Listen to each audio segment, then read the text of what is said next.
আজ আমি আপনাদের সাথে শেয়ার করব কিভাবে ইউটিউব জার্নিটা আমি শুরু করেছিলাম। দ্বিতীয়ত শেয়ার করব আপনাদের সাথে আমি মুরগি কষা।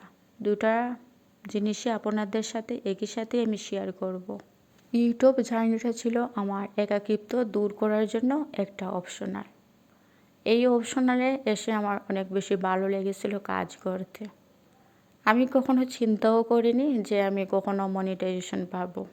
আমার বড় মেয়ে যখন স্কুলে চলে যেত বাসাটা একদম ফাঁকা লাগতো। ভীষণ একাকিত্ব ভুগতাম যে বাসার মধ্যে এত ফাঁকা ফাঁকা কেন লাগছে, আমি কি করব কিছুই বুঝতে পারতাম না যে কোন কাজ করলে আমার ভালো লাগবে। তো শুরু করলাম আমার ইউটিউব জার্নিটা। যদিও না এই জার্নিতেও অনেক গল্প আছে যা সব কিছু আপনাদের সাথে শেয়ার করতে পারবো না। শুধুই আমি বলবো আমার কাজকে আমি অনেক বেশি ভালোবাসি, কাজকে বেশি গুরুত্ব দিয়েছি। আর কখন মনিটাইজেশন হবে অথবা হবে না সেটার দিকে কোনো লক্ষ্যই ছিল না। একদিন হুট করে ভীষণ ইচ্ছে জাগলো, হয়তো আমার ভিডিওটা ভাইরাল হচ্ছে না, কারণ হচ্ছে কি আমার কোনো স্ট্যান্ডার্ড নাই। আমার ফোন হয়তো নড়গড় করে, যার ফলে আমি হাত দিয়ে ভিডিও করি আর নড়গড় করে কেউ আমার ভিডিওগুলো হয়তো সেজন্য দেখে না। তো আমি নিয়ে আসলাম একদিন একটা স্ট্রেনার দিয়ে যাতে নড়গড় না করে ভিডিওটা করব। স্ট্রেনার দিয়ে বেশি দিন আমি ভিডিওটা বানাতে পারিনি, স্ট্রেনারটা ভেঙে গিয়েছিল। যদিও না 3000 টাকা দিয়ে আমি নিয়ে এসেছিলাম, তো কয়েকদিন পরে ভেঙে গিয়েছে ওই স্ট্রেনার। আর অনেক প্রবলেম হতো ভিডিও করতে গিয়ে, অনেক নড়গড় করতো আর অনেক সমস্যা হতো। তো ভাবলাম যে ওই যে মানুষে বলে না, নাচতে না জানলে উঠান বাঁকা। তো ওই কথাটা আমার মাথার মধ্যে বারবার ঘুরপাক খাচ্ছিল যে আমার ওটা নাচাড়া হবে না, আবার ওটা নাচাড়া হবে না। আমি একটু নিজে থেকে চেষ্টা করে দেখি আমার কিছুরই প্রয়োজন নেই। আমার এক সময় মনে হতো হয়তো আমার হাঁড়ি পাতিল সুন্দর না বলে কেউ আমার ভিডিওগুলো দেখে না। তারপর আমি মনে মনে ভাবলাম যে আমি হাঁড়ি পাতিল কিনবো, সুন্দর সুন্দর হাঁড়ি পাতিল কিনবো আর সুন্দর করে কন্টেন্ট তৈরি করব। তখন আবার হুট করে মনে পড়লো যদি আমি সাকসেস না হতে পারি, আমি কেন মিথ্যে ওইসব কিনতে যাব আর টাকাকে কেন অপচয় করব। আমি যদি সাকসেস হই তাহলে ওইগুলো জিনিস দিয়ে সাকসেস হব, না হলে নাই। এইরকম ছিল আমার চিন্তাধারা। আবার পুরোপুরি ভেবে নিলাম যে না, হাঁড়ি পাতিল কিনবো। তখন আমার হুট করে একটা ভিডিও চোখের সামনে পড়লো ইউটিউবের মধ্যে। আমি ক্লিক করলাম, তো উনি দেখছি যে কান্না করছেন, অনেক হাঁড়ি পাতিল উনি অনেক দাম দিয়ে কিনেছেন কিন্তু ইউটিউবে কোনো সাকসেস হননি। তারপর বিষয়টা আমি আরও বেশি ক্লিয়ার হয়ে গেল যে সাকসেস হতে গেলে এত হাঁড়ি পাতিল কোনো কিছুর আসলে প্রয়োজন হয় না। তখন আমি আরও মানুষকে একটু ফলো করতে শুরু করলাম। দেখলাম যে ওনাদের হাঁড়ি পাতিল কেমন, ভিউয়ার্স কেমন, তো ওই সব কিছু আমি একটু ফলো করলাম। দেখলাম যে এত সুন্দর সুন্দর কন্টেন্ট তৈরি করছে অথচ ওনাদের ভিডিও একটু ভাইরাল হচ্ছে না। এই 2-4টা এসে ওরা থেমে যাচ্ছে। তখন আরও ক্লিয়ার হয়ে গেলাম যে না, আমি আর কোনো হাঁড়ি পাতিল কিনবো না, আমি যেগুলো আছে বাসার মধ্যে ওইগুলো দিয়েই শুরু করব। আমার হাতের কাছে ছিল শুধু সেলফি স্ট্যান্ড। ওই স্ট্যান্ডটা দিয়ে আমার জার্নিটা শুরু হলো। আর বেশ ভালো লাগছিল ওই স্ট্যান্ড দিয়ে যখন আমি ভিডিও করতাম, বেশ ভালো লাগতো। বেশি একটা নড়বড় করতো না, খুব সুন্দর করে ভিডিওটা হচ্ছিল। ওই যে এখন আমি এই স্ট্যান্ড দিয়েই কিন্তু ভিডিওটা করছি। এত ছোট স্ট্যান্ড দিয়ে আমি ভিডিওটা করছি। যাদের ইচ্ছাশক্তি একটু বেশি থাকে তারা কিন্তু সব কিছু দিয়েই পারে, কোনো কিছুতেই হার মানে না ওরা। যখন দেখবে যে এটা না ছাড়া আমার ভিডিওটা হয়তো সুন্দর হচ্ছে না, আবার যখন দেখবেন যে ওটা না ছাড়া যে আমার ভিডিওটা হয়তো কেউ পছন্দ করছে না, সেটা হচ্ছে আপনার মনের দুর্বলতা।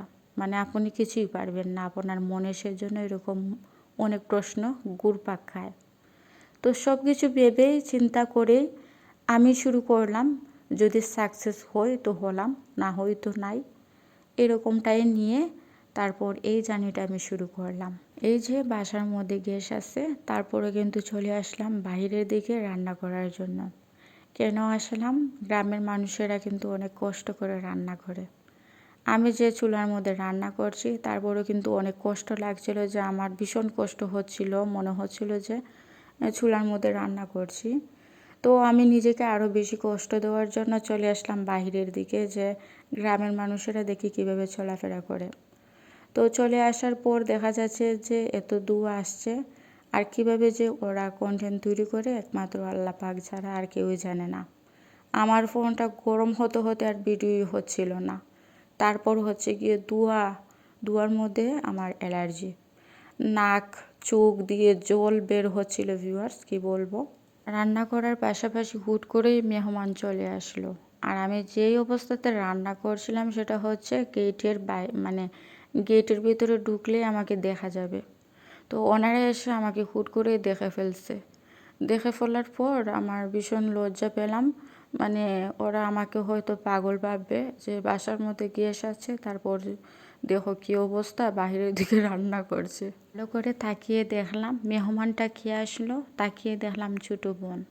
তখনই কিন্তু মুখের মধ্যে কিছুটা জল চলে আসলো, যে যাই হোক আমার ইজ্জতটা রক্ষা হলো। আর কোনো মেহমান আসলে আমার ইজ্জত মান সম্মান যা ছিল সব কিন্তু মাটির মধ্যে মিশে যেত। ওরা আমাকে পাগল ছাড়া আর কিছুই বুঝতো না আমি যে অবস্থাতে ছিলাম। আমি রান্না করছিলাম আর চোখ দিয়ে জল বের হচ্ছে আর নাক দিয়ে পানি বের হচ্ছে, এইরকম অবস্থা আমার ছিল। তো আমি শুধু শুধু ভাবলাম যে ওরা এত কষ্ট করে এত কন্টেন্ট তৈরি করে, কিভাবে যে ওরা তৈরি করে একমাত্র আল্লাহ ছাড়া আর কেউ জানে না। ওদের ধৈর্য থেকে আসলে আমি অনেক অবাক। ভিউয়ার্স, আমি সকাল 6টার দিকে উঠেছিলাম মাটির চুলা রান্না করার জন্য। এখন দুপুর 2টা বেজে গিয়েছে, কিন্তু কেউ একটা পানি পর্যন্ত খায়নি, এইরকম অবস্থা। আমি মাটির চুলার মধ্যে রান্না করবই, বসে রইলাম। এখন এত কষ্ট করছে এতক্ষণ পর্যন্ত। পাশের বাসায় যে আপুটা, উনি দেখে তারপর এসে ওনারা হচ্ছেন গিয়ে মাটির চুলার মধ্যে রান্না করেন। তো ওনার মেয়েকে ডাক দিয়ে নিয়ে আসলেন, যে ও পারছে না, কীরকম রান্না করছে, তুই একটু হেল্প কর। তো চলে আসলো, আমাকে আন্টি বলে ডাকে, এই ছোটো বাচ্চা। তো ও এসে আমাকে কীভাবে আগুন ধরিয়ে দিয়েছে, অনেক কষ্ট করে ও আমাকে আগুনটা ধরিয়ে দিয়েছে। ওদের নাকি অনেক ইজি, কিন্তু আমার বেলায় এত কঠিন মনে হলো। আমার যখন নিজেকে ভুল মনে হয় তখন আমি একটু নিচের লেভেলে চলে গিয়ে একটু কষ্ট করে তারপর হচ্ছে গিয়ে আমি আমার জায়গা মতো চলে আসলে মনে হয় যে আমার মতো সুখী আর এই দুনিয়াতে কেউ নেই। তো চলে আসলাম ভিউয়ার্স আমি মাটির চুলা থেকে গ্যাসের চুলার মধ্যে। পৃথিবীতে সব থেকে দুঃখিনী যখন আপনার নিজেকে মনে হবে, তখন এই রকম কাজটা আপনি করবেন। আর যখন এরকম কাজটা করেন, তারপর হচ্ছে গিয়ে যে অবস্থানে আপনি আসেন সেই অবস্থানে ফিরে আসেন, আবার দেখবেন আপনার মতো সুখী মানুষ এই পৃথিবীতে আর কেউ নাই। নিজেকে এইরকম সুখী মানুষই মনে হয়। তো ভিউয়ার্স, ভিডিওটি এই পর্যায়ে ছিল। কেমন লেগেছিল অবশ্যই লাইক কমেন্ট শেয়ার করে জানাবেন।